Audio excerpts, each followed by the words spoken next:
Ever wonder why you have everything? A beautiful home, a successful career, a loving family. Yet inside your nervous system is screaming as if you're living in a war zone. You're not ungrateful. You're not broken. You are just a high-functioning imposter carrying a ghost in your DNA. What if the panic you feel isn't yours? What if the anxiety that forces you to check your bank account 5 times a day isn't an illness but a survival legacy from ancestors who survived famine and famine-level threats? In the next 20 minutes, we are going to dismantle the blank slate myth. We will explore how your nervous system was wired for survival before you were even born, and why your relentless need for security is actually an act of ancestral love. Before we dive into the deep end of intergenerational trauma, I need you to ask yourself, when was the last time you truly felt safe in your own body? Let's begin. Let's meet Elena. She is 45 years old, a brilliant and fiercely independent business owner who seems to hold the entire world in the palm of her hand. To the outside observer, her life is a masterpiece of discipline and success. Her friends admire her relentless drive. Her employees look up to her unshakable confidence in the boardroom. But what they do not see is the agonizing reality of what happens at 2 a.m. Elena is sitting on the edge of her perfectly made bed, staring at a simple, routine financial report on her glowing laptop screen. Her chest feels impossibly tight, as if a heavy, cold stone is pressing down against her lungs. She highlights and checks the exact same column of numbers for the 10th consecutive time. Her jaw is rigidly clenched. Her heart is racing with a violent, erratic rhythm, thumping as if a lethal predator is standing right there in the dark room with her. There is absolutely no logical reason for this visceral panic. Her company is highly profitable. Her savings are more than secure. Yet her autonomic nervous system is entirely convinced that one tiny insignificant typo will instantly lead to absolute ruin, bankruptcy, and public humiliation. This is not just a case of typical perfectionism. It is a compulsive, desperate security check. It is her biological system frantically bracing for an invisible, impending doomsday. She rubs her exhausted eyes and asks herself the exact same agonizing question she asks every single night. Why can't I just rest? Why do I feel this terrifying, hollow conviction that everything I have painstakingly built will completely disappear by tomorrow morning? To truly understand Elena's midnight terror, we have to look away from her current flourishing bank account and look back at a perfectly quiet house from 35 years ago. Elena did not grow up experiencing physical abuse or loud, terrifying domestic arguments. Her childhood was, on the surface, deceptively peaceful, but true peace is not always just the absence of noise. Sometimes it is the crushing weight of invisible tension. She vividly remembers sitting quietly on the living room rug as a little girl, watching her mother carefully go through a stack of monthly bills at the dim kitchen table. There was no screaming, just a heavy, suffocating silence that filled the entire house. A long, bone-deep, exhausted sigh echoing in the dark. A subtle, panicked tightening of her mother's facial muscles whenever the telephone rang unexpectedly or a minor household expense suddenly came up. A child's nervous system is basically a highly sensitive, unregulated sponge. Little Elena did not possess the cognitive ability to rationally understand complex concepts like financial inflation or adult burdens, but her somatic receptors flawlessly picked up every single ounce of that silent dread. Her developing brain silently wrote a permanent survival script. The world is a fundamentally fragile, dangerous place, and the only way to stay safe is to never make a mistake, to over-prepare, and to always anticipate a sudden disaster. She fundamentally learned that safety strictly equals hypervigilance. Fast forward to today, Elena's physical reality has completely changed. She has built wealth, undeniable status, and objective security. But her amygdala, the brain's primal threat detection center, is still entirely trapped in that quiet, suffocating kitchen from decades ago. Every single time she faces a minor uncertainty, her body does not actually react to the present moment.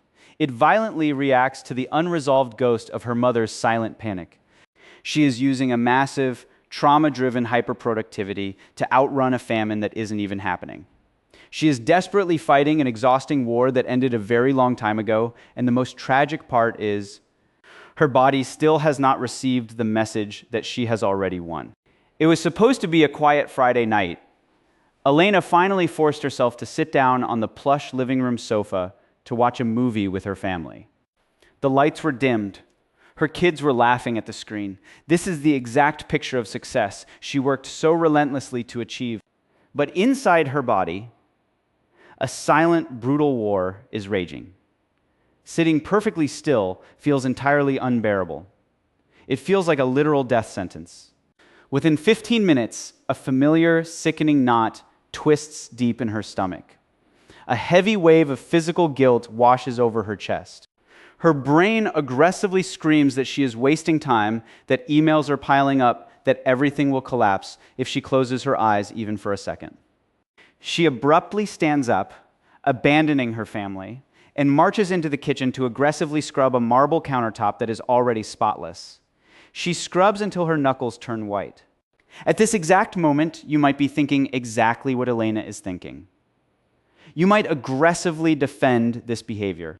You might say, but the economy actually is unstable right now. Inflation is rising. My industry is cutthroat. If I relax, I will lose my competitive edge. My fear is completely rational. And you're partially right. The external pressures of your adult life are entirely real. The demanding boss, the shifting market, the heavy mortgage, they actually exist. But let's look closer at the intensity of your reaction. Wiping a kitchen counter at 9 p.m. does not fix the economy. Checking your bank app in the middle of a movie does not stop inflation. Your logical brain knows this perfectly well. Yet, your body is responding to a missed email with the exact same physiological terror as if a predator is hunting you in the dark. Your physical panic is entirely disproportionate to the actual modern threat.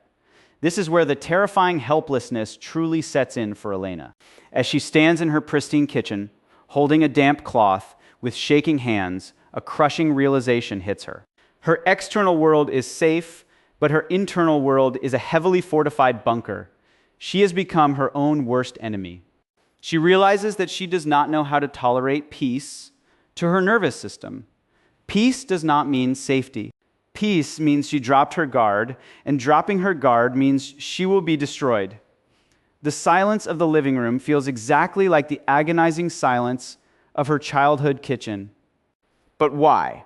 Why does a highly intelligent, capable adult completely lose control of her own physiological responses the moment she tries to rest?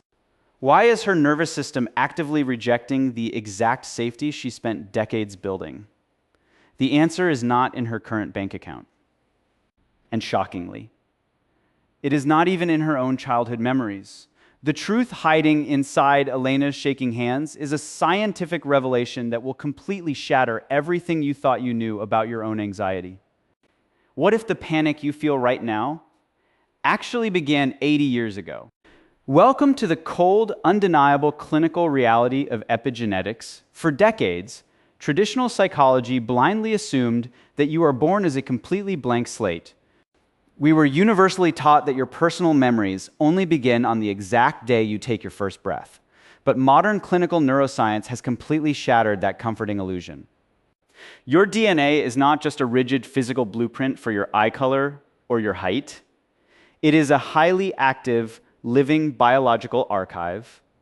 It is a meticulously detailed survival diary written by the blood and sweat of your ancestors. According to landmark epigenetic studies conducted over the last decade, severe trauma literally alters the chemical expression of our genes.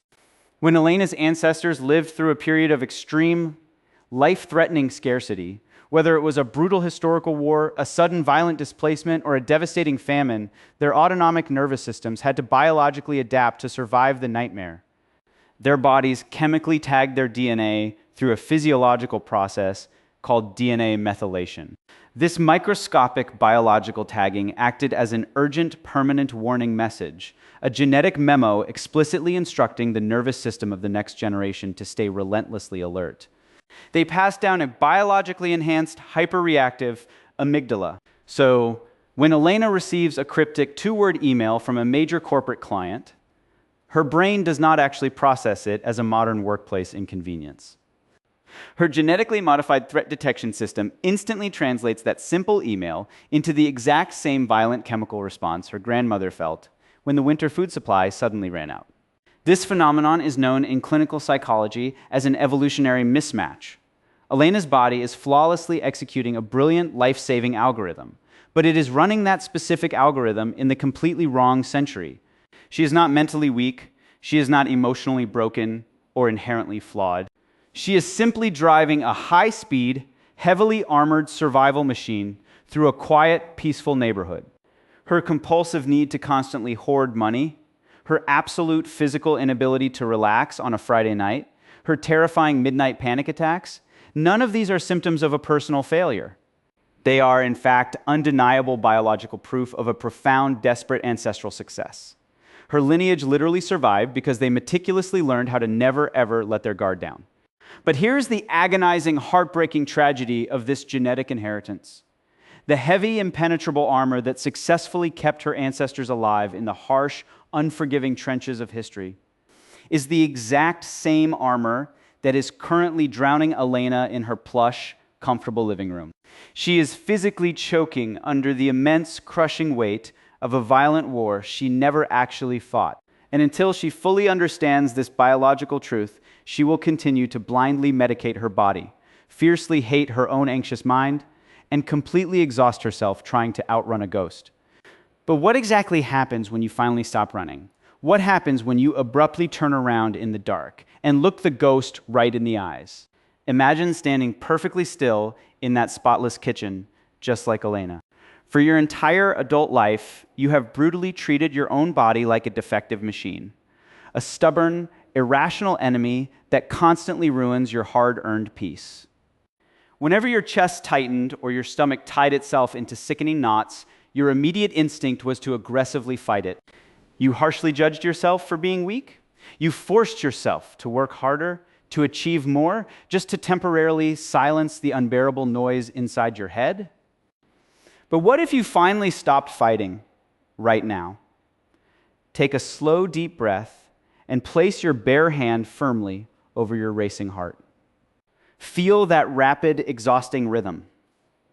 I need you to understand that this is not the rhythm of a broken person. That is the rhythm of a profound, desperate ancestral love. Your nervous system is blindly, fiercely trying to keep you alive. It is carrying the unbearable weight of a harsh history you never actually lived, screaming a biological warning across time and space, practically begging you to survive the bitter winter, to survive the devastating famine, to survive the silent war.